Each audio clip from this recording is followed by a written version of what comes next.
শুভ নববর্ষ। আজকে পহেলা বৈশাখ আর পান্তা ইলিশ খাবো না সেটা কি করে হয়। তাই আজকে সকালে করেছিলাম পান্তা ভাত, সাথে ছিল ভাজা শুকনো মরিচ, পেঁয়াজ, ইলিশ মাছ ভাজা, বেগুন ভাজা, আলু ভর্তা আর সাথে ছিল ডালের বড়া। প্রথমেই চুলায় একটা কড়াই বসিয়ে কড়াইটা গরম হয়ে গেলে পরিমাণ মতো তেল গরম করে নিলাম। তারপরে তেলের মধ্যে কয়েকটা শুকনো মরিচ দিয়ে শুকনো মরিচগুলো ভেজে উঠিয়ে নিলাম। এখন ইলিশ মাছের গায়ে লবণ, হলুদের গুঁড়া, শুকনো মরিচের গুঁড়া মেখে তেলে ভালোভাবে ভেজে উঠিয়ে নিতে হবে।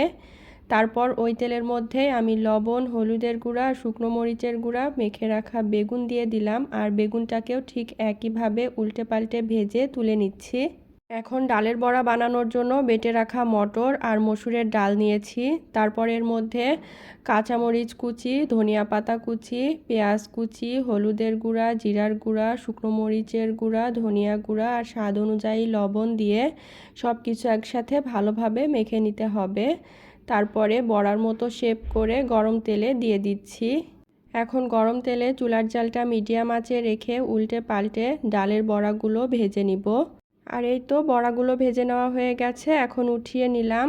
এবার আলু ভর্তা করার জন্য নিয়েছি সিদ্ধ আলু, পেঁয়াজ কুচি আর শুকনো মরিচ। প্রথমে শুকনো মরিচ আর পেঁয়াজটা লবণ দিয়ে ভালোভাবে মেখে নিলাম।